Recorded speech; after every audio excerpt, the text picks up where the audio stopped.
Dan the Dan के episode number 2 को अगर आपने इसका धमाकेदार पहला एपिसोड नहीं देखा है तो पहले उसे जरूर देख लें। तो चलिए जानते हैं इसकी आगे की कहानी को एपिसोड नंबर 2 के साथ। पिछले एपिसोड में हमने देखा कि मोमो और ओकारून का सामना भूत और एलियंस से होता है। मोमो को 3 एलियंस किडनैप कर लेते हैं और उसके साथ इंटरकोर्स करने की कोशिश करते हैं ताकि वो भी इंसानों की तरह रिप्रोड्यूस करना सीख जाएं। वहीं ओकारून के पीछे टर्बो ग्रैनी नाम की भूत लग जाती है। वो उस पे कर्स लगा देती है और फिर उसका केला भी चुराकर भाग जाती है। मोमो भी अपने अंदर की स्पिरिचुअल पावर को अनलॉक कर लेती है। मोमो और ओकारून जैसे तैसे इनसे बचते हैं और यूएफओ के बाहर निकलते हैं, जहां मोमो को पता चलता है कि ओकारून का असली नाम केन ताकाकुरा है, जो कि मोमो के फेवरेट एक्टर का भी नाम है और जिसकी मोमो बहुत बड़ी दीवानी है। मोमो मना करती है कि तुम्हारा नाम केन ताकाकुरा नहीं हो सकता है और ओकारून कहता है कि मानो या ना मानो यही मेरा नाम है। अब मोमो अपने कान बंद कर लेती है जिससे ओकारून पर ग्रैनी का कर्स बढ़ने लगता है और ग्रैनी बनके वो मोमो से कहता है कि मुझे अपना केला खिला दो। मोमो अपनी साइकिक पावर से ओकारून को उठा के दूर फेंक देती है और उसका कर्स भी शांत कर देती है। मोमो कहती है कि हमें कुछ रूल्स सेट करने चाहिए, तुम अपना ये नाम कभी नहीं बोलोगे। मोमो कहती है कि तुम्हें ओकल्ट पसंद है, इसीलिए वो उसे ओकारून कह के ही बुलाएगी और वो अपना असली नाम कभी मोमो के सामने नहीं बोलेगा। ओकारून के पास और कोई चॉइस नहीं थी तो वो इसके लिए मान जाता है। मोमो उसे चिढ़ाती है कि शायद तुम्हें यह नया नाम पसंद आया, तुम्हारा चेहरा भी लाल हो रहा है और ओकारून शर्मा के अपना मुंह फेर लेता है। ओकारून अब शर्म के मारे उसके सामने ही पाद देता है और मोमो उस पे चिल्लाने लगती है कि वो कितना गंदा है। अब ये लोग उस गुफा तक पहुँचे हैं उससे पहले ही सुबह हो जाती है, यानी कि टर्बो ग्रैनी अब बाहर नहीं आएगी क्योंकि भूत तो रात में ही बाहर निकलते हैं। मोमो अब ओकारून को अपने घर चलने को बोलती है और इन कपड़ों में वो भूत से ज्यादा डरावना लग रहा था। दोनों अब मोमो के घर के सामने पहुंच जाते हैं। मोमो बताती है कि उसकी दादी लड़कों के मामले में बहुत स्ट्रिक्ट है, उन्होंने मोमो के एक्स बॉयफ्रेंड को लगभग मार ही दिया था। अब ओकारून जैसे ही गेट के अंदर कदम रखता है उसके शरीर में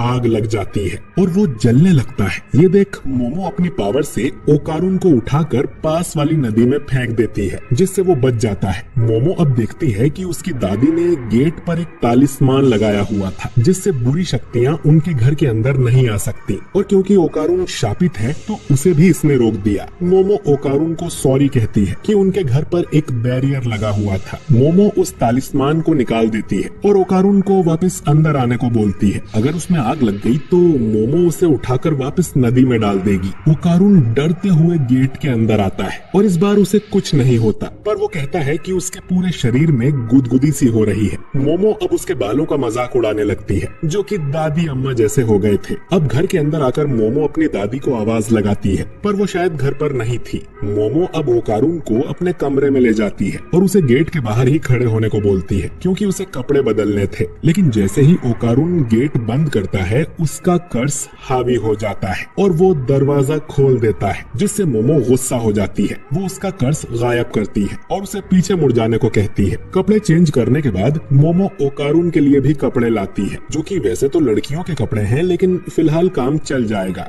अब मोमो ओकारून से पूछती है कि तुम्हारा केला गायब हो चुका है ना? टर्बो ग्रैनी ने कहा था कि उसने ओकारून का केला चुरा लिया है, इसीलिए वो शापित है। ये सुन ओकारून अपनी पैंट में चेक करता है और वहाँ सच में कुछ भी नहीं था। मोमो अब मजाक में कहती है कि उसे भी देखना है। ओकारून उसे साफ मना कर देता है जिस पर मोमो बोलती है कि जब वहाँ कुछ है ही नहीं तो दिखाने में कैसी शर्म। ओकारून कहता है कि कुछ हो या ना हो वो नहीं दिखाएगा। ओकारून अब मोमो पर भड़कने लगता है कि ये उसी की गलती है, उसी ने वो गुफा में जाने का चैलेंज दिया था। जिस पर मोमो कहती है कि अपनी फालतू कहानियां सुनाने मेरे पास तुम आए थे। वो बड़बड़ कर रहा था इसीलिए मोमो ने उससे शर्त लगाई, जिस पर ओकारून बोलता है कि वो हमेशा से एक दोस्त चाहता है। तो जब मोमो उसके पास से गई तो ओकारून ये मौका गंवाना नहीं चाहता था, इसीलिए वो उसके पास बातें करने पहुंच गया। लेकिन आखिर में उन दोनों की दुनिया अलग है। उसके जैसा लल्लू कभी मोमो जैसी लड़की से दोस्ती नहीं कर सकता। वो माफी मांगता है कि उसकी वजह से मोमो इस झमेले में फंस गई। जब ये सब खत्म हो जाएगा तो मोमो उसे इग्नोर कर सकती है जैसे वो उसे जानती ही नहीं। ये सुन मोमो बोलती है कि यही तुम्हारी प्रॉब्लम है, तुम खुद से ही कुछ भी सोच लेते हो, इसीलिए तुम्हारा कोई दोस्त नहीं है क्योंकि तुम खुद ही लोगों को अपने से दूर धकेलते हो। मोमो कहती है कि वो उसे इग्नोर नहीं करेगी। वो लोग आपस में ओकल्ट के बारे में बहुत बात करेंगे। यह सुनकर ओकारुन की आंखों में आंसू आ जाते हैं। मोमो उससे कहती है कि वो कुछ बोले,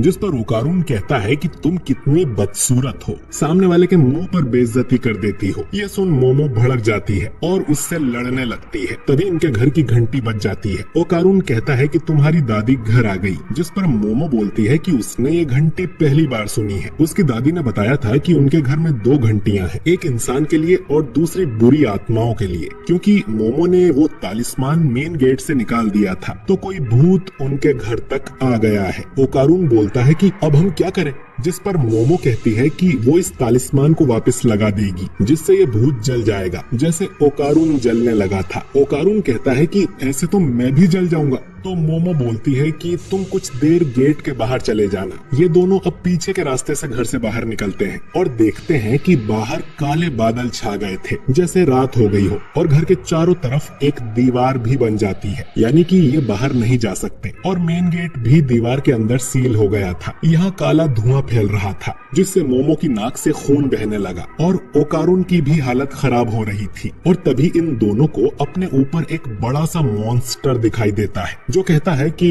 तुम बुरे लोग हो, तुमने वादा तोड़ दिया। इतना कहकर वो दोनों को एक जोरदार मुक्का मारता है, लेकिन ये उसके सामने से हट जाते हैं। दोनों अब चिल्लाते हुए उससे दूर भागने लगते हैं और वो मॉन्स्टर कहता है कि मुझे अपना केला दे दो। ये दोनों घर के पीछे छुप जाते हैं और मोमो कहती है कि ये किस तरह का भूत है, जिस पर ओकारुन बोलता है कि ये भूत नहीं बल्कि एलियन है। उसके कॉलर से वो पहचान गया है कि वो एक फ्लैटवुड्स मॉन्स्टर नाम का एलियन है। इन्हें सबसे पहले अमेरिका के फ्लैटवुड्स शहर में देखा गया था और जापान में ये यामानाशी में देखे गए हैं। ये एलियन 3 मीटर लंबे होने के लिए जाने जाते हैं। अब मोमो को ये समझ नहीं आता कि भूत वाली घंटी एलियन ने कैसे बजा दी। ओकारुन कहता है कि स्टडीज के हिसाब से जो लोग आत्माओं को देख सकते हैं वो यूएफओस भी देख पाते हैं। आसान शब्दों में भूत और एलियंस में कुछ कॉमन जरूर होता होगा। मोमो कहती है कि ये एलियन उन कल वाले एलियंस का दोस्त है क्या? अगर इन्होंने जल्दी कुछ नहीं किया तो ये इस काले धुएं से ही मर जाएंगे, जो कि वो एलियन निकाल रहा था। मोमो अपनी साइकिक पावर का यूज नहीं कर सकती क्योंकि वो ओकारुन के कर्स को दबाए हुए है। ओकारुन अब मोमो से कहता है कि कर्स को आजाद कर दो, मैं उस एलियन से लड़ूंगा। मोमो कहती है कि तुम्हें अचानक क्या हो गया, जिस पर ओकारुन बोलता है कि मुझे एलियन से डर नहीं लगता। मोमो को बस उसका फिजिकल कर्स आजाद करना है, जिससे ओकारुन का मानसिक संतुलन बना रहे। वो एलियन अब इन्हें ढूंढ लेता है और इन्हें फिर से भागना पड़ता है। मोमो कहती है कि वो अपनी पावर को अभी इतने अच्छे से कंट्रोल नहीं कर सकती। ओकारुन कहता है कि उसे ट्राई करना होगा। मोमो अब उसकी बात मान जाती है और ओकारुन ग्रैनी वाले कर्स में ट्रांसफॉर्म होने लगता है। तभी एलियन इन पर एक बड़ा सा अटैक करता है, लेकिन अब ओकारुन कर्स में ट्रांसफॉर्म हो चुका था और वो मोमो को उठाकर अटैक से दूर ले जाता है। अब ओकारुन बिल्कुल ही बदल जाता है और किसी एनिमे के हीरो की तरह बात करने लगता है कि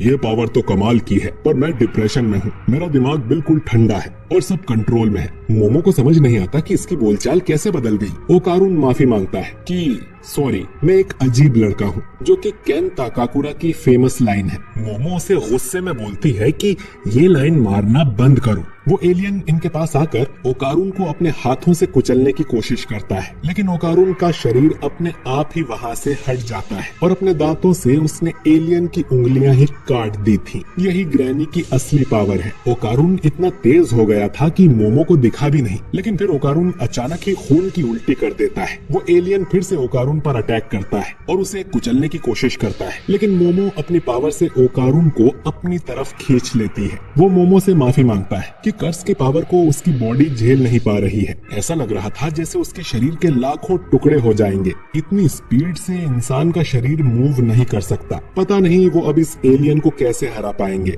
अब मोमो नोटिस करती है कि वो एलियन एक सूमो रेसलर की तरह लड़ रहा है, तो अगर इन्होंने उसके हाथों को जमीन से टच करवा दिया तो ये लोग जीत जाएंगे। ये लोग अब उसके पैरों पर अटैक करने का सोचते हैं ताकि उसे गिरा सके। ओकारुन वापस कर्स में ट्रांसफॉर्म हो जाता है और दोनों उसके पैरों की तरफ भागने लगते हैं। ओकारुन बिजली की रफ्तार से एलियन का एक पैर तोड़ देता है मोमो भी अपनी पावर से उस एलियन को गिरा देती है और उसका एक हाथ जमीन को छूते ही खत्म हो जाता है। लेकिन वो एलियन अपने 2 और पैर उगा लेता है और दूसरे हाथ से मोमो को उठाकर जोर से दीवार में मार देता है। लेकिन फिर भी मोमो ओकारुन के कर्ज को कंट्रोल में रखती है और एलियन को चीटर बुलाती है। वो एलियन अब बार बार मोमो को मारने लगता है, जिससे ओकारुन को उसकी चिंता होने लगती है। वो मोमो से भीख मांगता है कि वो उसका कर्ज आजाद कर दे, वरना वो मर जाएगी। अब तक एलियन ने दीवार में काफी गहरा छेद कर दिया था। असल में ये मोमो का प्लान था, क्योंकि टेक्निकली अब वो मेन गेट से बाहर है। मोमो अब ओकारुन को अपने पास गड्ढे में खींच लेती है और फिर उस तालिस्मान को वापस गेट पर लगा देती है, जिससे वो एलियन जलकर खत्म हो जाता है। ये दोनों अब वापस असली दुनिया में आ गए थे और सब नॉर्मल हो गया था। दोनों अब चैन की सांस लेते हैं। लेकिन ओकारुन का कर्ज अब भी मोमो के बिना कंट्रोल में नहीं रहता। मोमो नोटिस करती है कि ओकारुन की हेयर स्टाइल भी थोड़ी बदल गई थी। अब काफी थकने की वजह से मोमो बेहोश हो जाती है और उसके बेहोश होते ही ओकारुन का कर्ज उस पे हावी हो जाता है और वो पूरी तरह से टर्बो ग्रैनी में ट्रांसफॉर्म हो जाता है। और ये एपिसोड यहीं पर एंड हो जाता है। तो दोस्तों, लकड़ी वाले एलियन से तो ये बच गए, लेकिन अब मोमो को टर्बो ग्रैनी से कौन बचाएगा? मोमो की दादी कहाँ पर है? क्या ओकारुन को उसका केला वापस मिलेगा? जानने के लिए अगला एपिसोड मिस बिल्कुल भी ना करें।